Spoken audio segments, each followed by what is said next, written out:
그러면은 저희 원화, 한국의 원화로 잠깐 다시 한번 얘기를 좀 돌아가서 여쭤보면, 그럼 최근에 원화가 강해지는 이유는 뭔가요? 위안화를 따라가는 건가요? 가장 큰 건 외국인이 돌아온 겁니다. 일단 우리나라 외환시장의 수급은 팽팽하잖아요. 일단 경상 흑자 들어오는 걸 연금을 비롯한 여러 우리나라 투자자들이 해외로 요새는 언해지하고 나가니까 이게 이렇게 어떻게 보면 균형을 좀 이루고 있던 시장 상황에 외국인이 달러 셀하고 들어온 거 아니겠습니까? 첫 번째 요인은 외국인 돌아온 것. 두 번째는 글로벌 안전자산 선호가 좀 약화된. 특히 최근에 그 미국의 하일드 펀드들 수익률들이라든가 또는 저 디폴트 물론 이제 그 모기지 연체율은 올라오고 있는 건 현실입니다만 전반적으로 생각했던 것보다 크레딧 이슈가 잘 퍼지지 않고 있잖아요. 그런 과정에서 안전자산 선호가 좀 완화된 것. 세 번째는 앞서 말씀드린 중국 위엔화가 강세 포지션을 구축한다고 보면 이 중국 위엔화를 갖다가 투자 포트폴리오로 담기에 좀 어려움이 있잖아요. 외환시장의 개방도가 우리보다 못하니까. 그래서 한국 원을 일종의 델타 헤지용으로, 그러니까 중국 위엔의 어떤 포지션을 가지고 계시는 분들이 헤지를 하는 용도로 쓰기에 한국 선물 시장이나 포워드 시장을 쓸 수 있는 그런 가능성들이 한국이 상대적으로 열려 있는 거죠.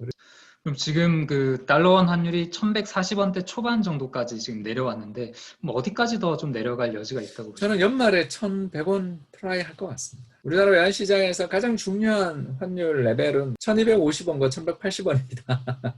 거기에 포지션이 엄청나게 구축돼 있고 실제로 또 매매 공방이 치열한 선이었는데 얼마 전 1180원이 너무 쉽게 무너졌어요. 물론 이제 한번 반등은 있었습니다만 1180원이 너무 쉽게 무너져서 일단 포지션들을 재구축하는 라인은 제가 봐서는 1120원에서 30원으로 보여집니다만 글쎄요. 이게 좀 일단 제 의견입니다. 그 미 대선이 현재와 같은 판도로 가고 그래서 경제 내 불확실성에 대한 우려들이 좀 완화되고 두 번째가 아까 말씀드린 중국 공산당 미팅이 저희들 기대에 부합하는 방향으로 간다라는 게 일단 시장 컨센인데 이 컨센이 유지된다는 가정하에서 본다면 저는 상당히 하방 압력이 좀 있지 않겠냐. 그래서 지금은 뭐 기술적 반등이 나올 자리는 1130원입니다만 반등 이후에 재차 하락 가능성은 좀 열려있다. 그렇게 보고 있고 이거는 일단 제 생각에 내년 그 연초에 배당금 역성금 시즌 이전까지는 좀 이어질 가능성이 있지 않을까 그렇게 보고 있습니다. 그 뒤는 이제 제 생각에는 또 적정 레벨인 것 같아서 거기서부터는 이제 또 다른 요인들을 봐야 될 것 같습니다. 그런 달러원 환율의 하락, 원화 가치의 강세가 연말까지 계속 이어진다고 한다면 주식 투자하는 입장에서 가져야 할 시사점은 어떤 게 있을까요? 환율이 이렇게 급하게 움직이고 변동성이 커지면 시장이 안 좋거든요. 그건 뭐 어쩔 수 없습니다. 왜냐하면 시장은 다 변동성을 싫어해요. 그래서 특히 저희 매크로 이코노미스트 입장에서야 한국 주식 사러 들어오느라 환율 빠진 게 뭐가 악재입니까? 이렇게 얘기를 합니다만 아무래도 개별 종목을 투자하시는 분들, 특히 수출주 들고 계시는 분들 입장에서 조금 찝찝한 부분도 있고 또 최근에 시장에서 계속 성장주에서 가치주로의 로테이션 이야기까지 나오는 시장의 흐름이라 이럴 때는 좀 쉬는 게 일반적이다. 그래서 아까 말씀드린 것처럼 특히 두 가지 이벤트가 10월 중순 그리고 11월 초에 두 가지 이벤트가 있기 때문에 시장 자체는 일단 지금 현재 레벨에서 저는 박스권이다라고 보고 있고요. 걱정이 이제 10월부터 11월 사이에 있는 양대 이벤트의 한국 주식시장은 내부 이벤트가 하나 더 있잖아요. 예, 바로 3억 대주주 요건 문제들이. 네네네.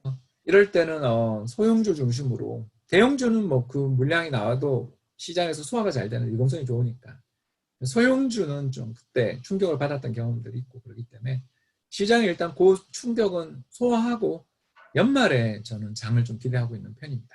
그 바이든의 승리와 그리고 어떤 민주당의 의회 상원까지의 독식, 그 시장은 좀 더 반영을 하고 있는 것 같은데 대표님께서도 좀 어느 그런 정도 선으로 좀 보고 계십니까? 네, 예.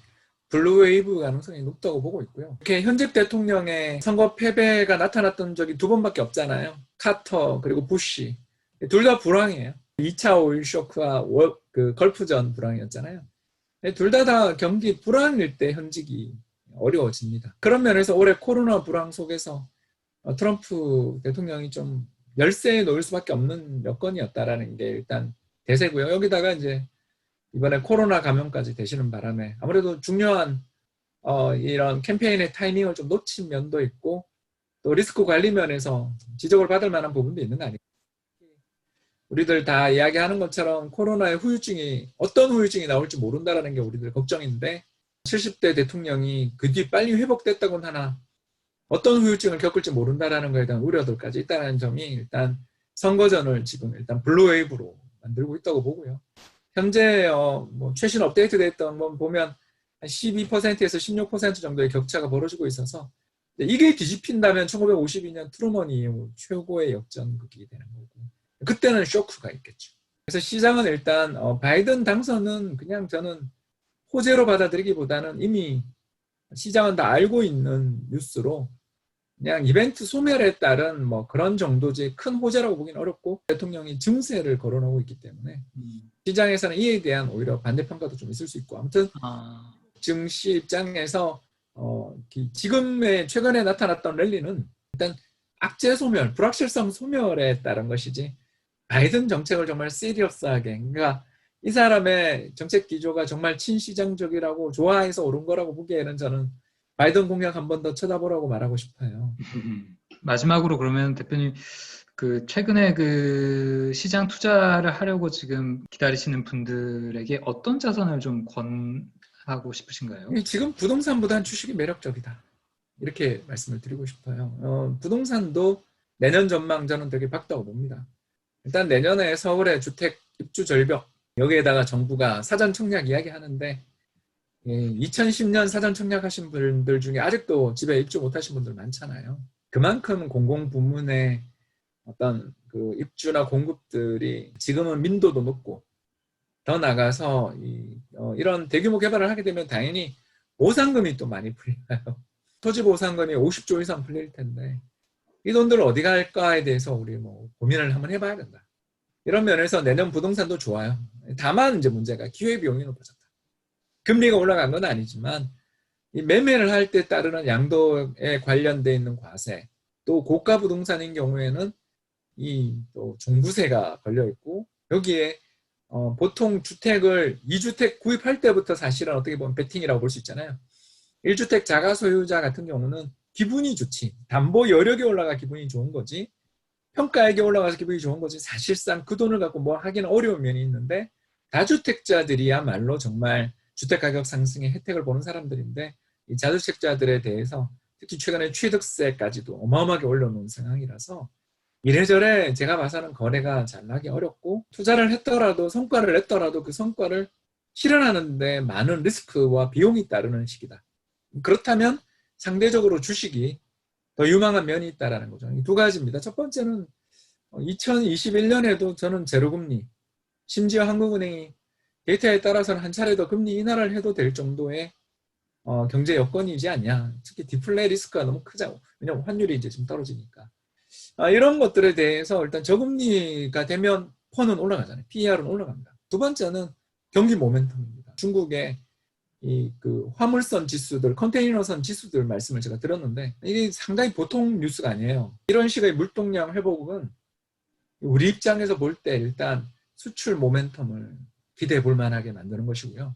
추세로 놓고 보면 상반기로 가면서 수출 모멘텀이 회복될 수 있다는 이렇게 경기 회복의 모멘텀까지 가세하고 있다는 측면에서 뭐 주식시장에 중국과 미국 쪽에 있어서의 어떤 불확실성 부분들이 시장에 영향을 미쳐서 좀 조정이 나온다면 저는 조정 시 매수 그리고 그 매수의 대상은 수출 관련주들이 돼야 되지 않겠는가 이런 말씀을 좀 드리고 싶습니다.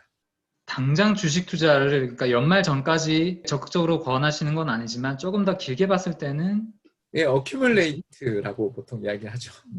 끌려가라. 시장이 너무 미 대선은 이미 끝난 것처럼 취급하고 있고 미국 유엔화의 평가 절상을 내수 주도 성장으로의 전환 이렇게 우리 기대는 하지 않아요. 그렇지만 팩트가 정말 그렇게 나오느냐는 좀 시간이 걸리고 확인이 필요하잖아요.